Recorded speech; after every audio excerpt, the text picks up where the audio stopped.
नमस्कार, मैं हूं अभय शुक्ला और आप देख रहे हैं केकेडी न्यूज। वक्त हो चला है 6 बजे की 6 बड़ी खबरों का। प्रधानमंत्री नरेंद्र मोदी ने आज विद्यार्थियों, शिक्षकों और अभिभावकों से परीक्षा पे चर्चा की। विद्यार्थियों के मन से बोर्ड परीक्षा का तनाव दूर भगाने के लिए आयोजित इस कार्यक्रम के दौरान प्रधानमंत्री मोदी के कई सारे टिप्स साझा किए गए। पीएम के अमूल्य जीवन का सामर्थ्य पहचानने की बात पर जोर देते हुए कहा कि परीक्षार्थियों को एक सजग प्रक्रिया के तौर पर देखा जाना चाहिए। परीक्षा से जिंदगी नहीं बनती है, यह सिर्फ एक पड़ाव होता है। शिक्षा और राष्ट्रीय नेतृत्व के क्षेत्र में आगे बढ़ती बेटियों का जिक्र करते हुए पीएम मोदी ने कहा कि जल्द ही ऐसा समय भी आएगा कि महिलाओं की जगह पुरुष आरक्षण मांगने लगेंगे। अपने संबोधन के दौरान प्रधानमंत्री नरेंद्र मोदी ने आसान शब्दों में कई सामाजिक समस्याओं को भी उठाया और नई पीढ़ी को उनके उन्मूलन के लिए अपना संदेश भी दिया। वहीं पीएम मोदी ने परीक्षा पे चर्चा के दौरान स्वच्छ भारत अभियान की सफलता का जिक्र करते हुए उसका क्रेडिट बच्चों को दिया है। प्रधानमंत्री मोदी ने कहा कि स्वच्छता की मेरी भावनाओं को चार चांद लगाने का काम देश के बच्चों ने किया है। इसमें आज हम जहां पहुंचे हैं उसका सबसे ज्यादा क्रेडिट मैं बालक बालिकाओं को देता हूं। उन्होंने कहा कि ऐसे कई बच्चे हैं जिन्होंने कई बार अपने परिजनों को इधर उधर कूड़ा फेंकने पर टोका है। इसके साथ ही पीएम मोदी ने P3 का मंत्र भी दिया।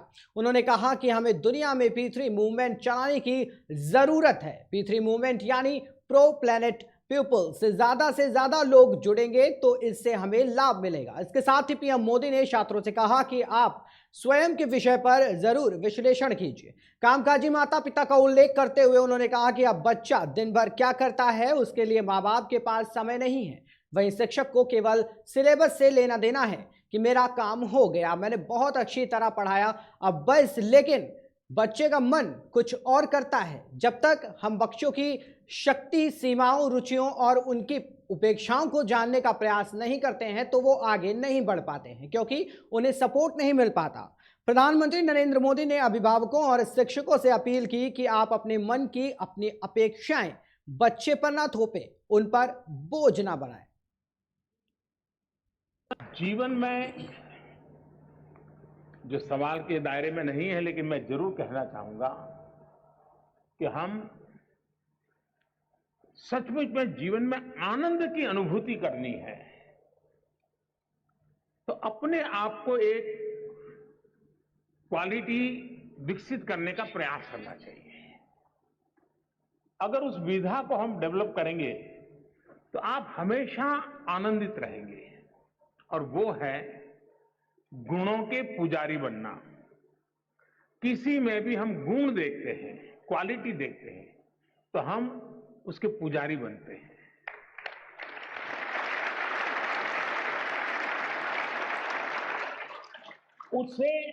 उसको तो ताकत मिलती है, हमें ताकत मिलती है। हमारा स्वभाव बन जाता है कि जहां भी देखें अच्छी चीजों को ऑब्जर्व करें, कैसे अच्छा है वो ऑब्जर्व करें, उसको हम स्वीकार करने का प्रयास करें, खुद को उसमें ढालने का प्रयास करें, इनोवेट करने का प्रयास करें, जोड़ने का प्रयास करें।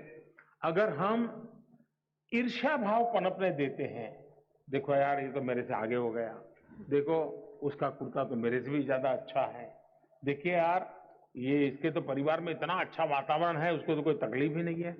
अगर यही कंपटीशन मन में पड़ी रहती है तो हम धीरे धीरे धीरे धीरे धीरे बहुत ही अपने आप को छोटा करते जाते हैं। हम कभी बड़े नहीं बन सकते। हम औरों के सामर्थ्य को, औरों की विशेषताओं को, औरों की शक्तियों को जानने समझने का सामर्थ्य विकसित करेंगे तो उन विशेषताओं को अपने में लाने का सामर्थ्य अपने आप विकसित होना शुरू हो जाएगा। और इसलिए मैं अपनी जिंदगी में सफल होने के लिए आप सबसे आग्रह करूंगा कि जीवन में जहां भी मौका मिले, जो विशेष है, जो अच्छा है, जो सामर्थ्यवान है, उसके प्रति आपका झुकाव होना चाहिए। उसको जानने का, समझने का, स्वीकार करने का बहुत ही उम्दा मन होना चाहिए। कभी भी ईर्ष्या का भाव नहीं होगा, कभी भी हमारे मन में प्रतिशोध की भावना पैदा नहीं होगी। हम एक बड़े आनंद और सुख की जिंदगी जी पाएंगे। इसी एक अपेक्षा के साथ मैं फिर एक बार आप सबका बहुत बहुत अभिनंदन करता हूं, सभी विद्यार्थियों का अभिनंदन करता हूं और मैं शिक्षा विभाग का अभिनंदन करता हूं कि इतना शानदार कार्यक्रम आप सबने योजना की और आप सब नौजवानों से मुझे मिलने का मौका मिला। कुछ लोगों को लगता होगा कि मोदी ये परीक्षा की चर्चा क्यों करते हैं, एग्जाम्स में तो ठीक है, टीचर ने बहुत कुछ समझा दिया होगा। आपका लाभ होता है कि नहीं होता है मुझे मालूम नहीं है, मेरा लाभ होता है। मेरा लाभ ये होता है कि जब मैं आपके बीच में आता हूं तो मैं 50 साल छोटा हो जाता हूं और मैं अपने आप को आपकी उम्र से कुछ सीख करके ग्रो करने की कोशिश करता हूं।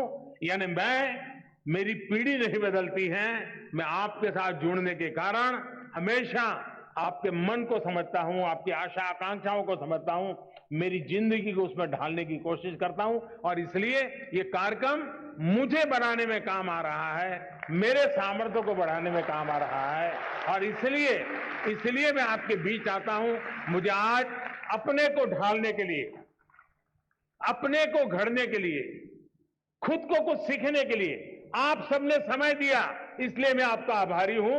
बहुत बहुत धन्यवाद। रूस यूक्रेन जंग के बीच रूसी विदेश मंत्री सर्गेई लावरोव ने आज नई दिल्ली स्थित हैदराबाद हाउस में विदेश मंत्री एस जयशंकर से मुलाकात की। वो गुरुवार को 2 दिवसीय भारत यात्रा पर पहुंचे थे। कूटनीतिक और यूक्रेन से जंग के लिहाज से सर्गेई की भारत यात्रा को बहुत महत्वपूर्ण माना जा रहा है। उनकी इस यात्रा पर अमेरिका समेत कई यूरोपीय देश भी नजरें टिकाए हुए हैं। बैठक के दौरान विदेश मंत्री एस जयशंकर ने कहा कि ये बैठक कोरोना महामारी और कठिन अंतर्राष्ट्रीय वातावरण के बीच हो रही है। हमारे कई क्षेत्रों में द्विपक्षीय रिश्ते बने हुए हैं। भारत हमेशा कूटनीति के जरिए विवादों को सुलझाने के पक्ष में रहा है। भारत के विदेश मंत्री एस जयशंकर से मुलाकात के दौरान रूसी विदेश मंत्री सर्गेई लावरोव ने कहा कि भारत और रूस सामरिक भागीदारी विकसित करते हैं। ये हमारी प्राथमिकता का हिस्सा है। हम निश्चित रूप से विश्व व्यवस्था में संतुलन बनाने में रुचि रखते हैं। हमारे राष्ट्रपति ने पीएम मोदी को शुभकामनाएं भेजी हैं। उन्होंने आगे कहा कि हम भारत की सराहना करते हैं कि भारत इस मुद्दे पर एक तरफा दबाव में ना आकर पूरी सूझबूझ के साथ आगे बढ़ रहा है। यूक्रेन पर रूस की ओर से हमले की शुरुआत करने के बाद से रूसी विदेश मंत्री की ये पहली भारत यात्रा है। यूक्रेन के खिलाफ अपनी कार्रवाई को रूस एक विशेष सैन्य अभियान कह रहा है। रूसी विदेश मंत्रालय की प्रवक्ता मारिया जराखोवा ने बताया था कि लावरोव शुक्रवार को प्रधानमंत्री नरेंद्र मोदी से भी मुलाकात करेंगे। हालांकि लावरोव की यात्रा को लेकर भारतीय विदेश मंत्रालय की ओर से जारी की गई मीडिया एडवाइजरी में पीएम के साथ लावरोव की बैठक का कोई उल्लेख नहीं है। इस मुलाकात से पहले अमेरिका की ओर से भारत रूस संबंध पर बयान जारी किया गया था। अमेरिका विदेश विभाग के प्रवक्ता नेड प्राइस ने कहा कि विभिन्न देशों के रूसी संघ के साथ अपने संबंध रहे हैं। ये इतिहास का तथ्य है, एक भौगोलिक सच है। हमें इसे बिल्कुल नहीं बदलना चाहते हैं। हम ये देखने का प्रयास कर रहे हैं कि अंतर्राष्ट्रीय समुदाय एक स्वर में बोल रहा है कि नहीं। उन्होंने कहा कि भारत समेत कई देशों को इस अनुचित आक्रामकता के खिलाफ प्रमुखता से बोलना चाहिए और हिंसा को खत्म करने का आह्वान करना चाहिए।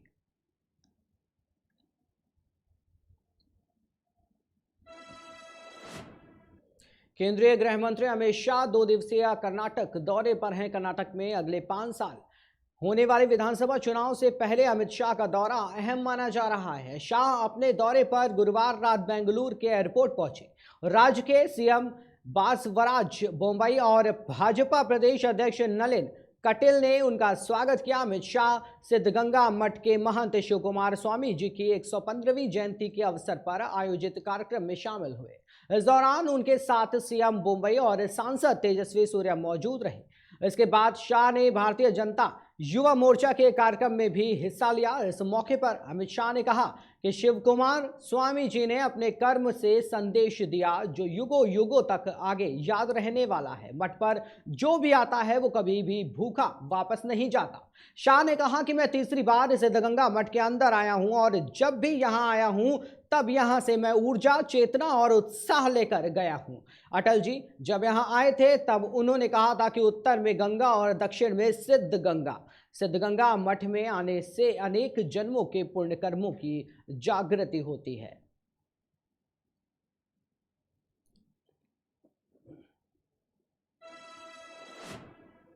कांग्रेस नेता राहुल गांधी का आज बेंगलुरु दौरे पर हैं और जहां उन्होंने पार्टी नेताओं को संबोधित करते हुए कर्नाटक सरकार को देश की सबसे भ्रष्ट सरकार करार दिया। उन्होंने आरोप लगाया कि भाजपा वित्तीय हस्तांतरण प्रणाली पर काम कर रही है, वह गरीबों से पैसा लेकर देश के चुनिंदा अमीर कारोबारियों को पैसा दे रही है। राहुल ने कर्नाटक को पार्टी का स्वाभाविक प्रदेश बताते हुए कहा कि यह हमेशा कांग्रेस पार्टी के समर्थन की भावना रही है। हमारे मन में बहुत स्पष्ट होना चाहिए कि हमें 150 से कम सीटें नहीं मिलेंगी। हम कर्नाटक को फिर से विकास के पथ पर लाएंगे।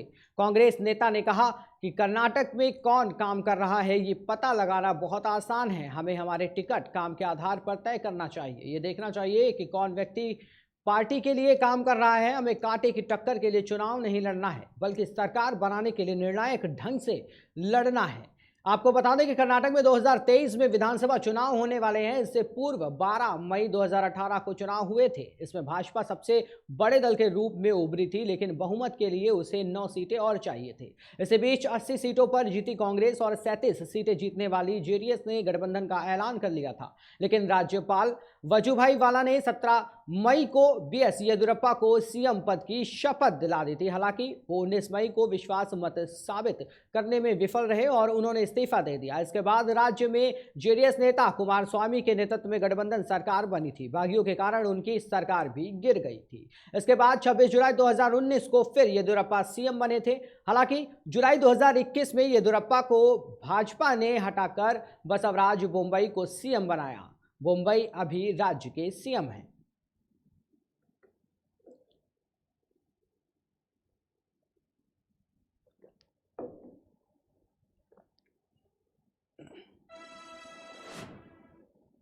गुजरात के राजकोट में ग्रीनफील्ड अंतर्राष्ट्रीय हवाई अड्डा या हीरा सर हवाई अड्डा इस साल अगस्त तक चालू होने जा रहा है। राजकोट के जिला मजिस्ट्रेट ने कहा कि इस परियोजना का पूरा होते ही प्रधानमंत्री के हवाई चप्पल से हवाई जहाज का सपना साकार होता दिख रहा है। उन्होंने बताया कि राजकोट से 30 किलोमीटर की दूरी स्थित यह हवाई अड्डा 4 चरणों में 1032 हेक्टेयर क्षेत्र में बनाया जा रहा है।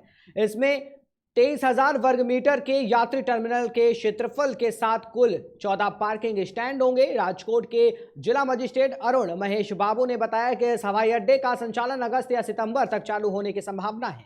यहां निर्माण कार्य बहुत तेजी से किया जा रहा है। उन्होंने कहा कि रनवे का लगभग 85% काम पूरा हो गया है। दरअसल नवंबर 2021 में 1.05 करोड़ लोगों ने हवाई जहाज से सफर किया था। सालाना आधार पर यह संख्या 64% अधिक है, जबकि अक्टूबर में यह संख्या करीब 90 लाख और सितंबर में 70 लाख थी। दरअसल केंद्र सरकार हवाई यात्रा को इतना सुगम बनाना चाहती है कि आम आदमी भी इससे सफर कर सके।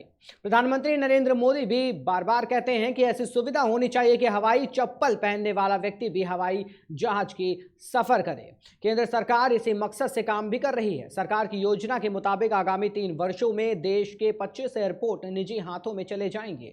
इन एयरपोर्ट्स का चयन वार्षिक ट्रैफिक और प्रस्तावित पूंजी खर्च योजना के आधार पर होगा। इन एयरपोर्ट्स में वाराणसी, भुवनेश्वर, इंदौर, रायपुर, देहरादून, चेन्नई, रांची, पटना जैसे शामिल शहर हैं। योजना के मुताबिक 2022-2023 में कालीकट, नागपुर, मदुरई, कोयम्बटूर, सूरत, जोधपुर, पटना और रांची एयरपोर्ट को बेचा जाना है। इसके बाद 2023 से 24 में विजयवाड़ा, वडोदरा, तिरुपति, चेन्नई, भोपाल और हुबली एयरपोर्ट का निजीकरण होगा।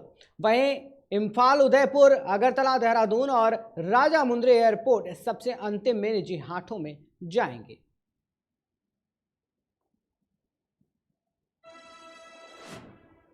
देश में व्यावसायिक रसोई गैस के दाम पर एक बार फिर बढ़ोतरी हुई। 1 अप्रैल से इसके 19 किलो के सिलेंडर 2050 महंगे हो गए थे।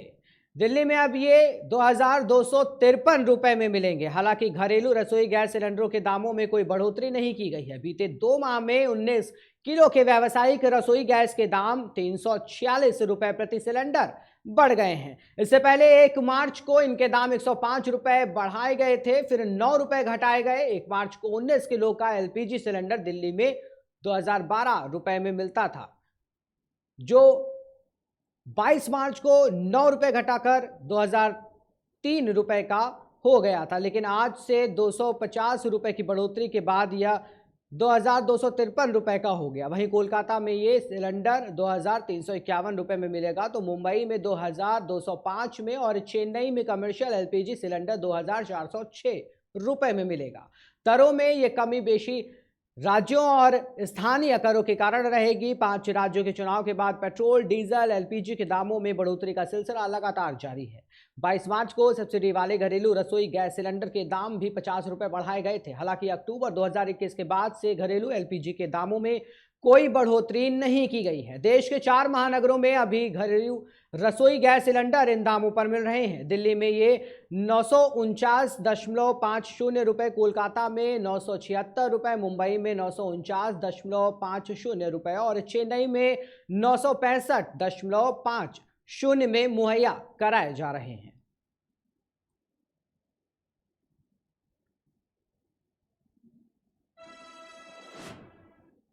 6 बजे की 6 खबरों में इतना ही। देश और दुनिया की तमाम खबरों के लिए बने रहिए और देखते रहिए केकेडी न्यूज।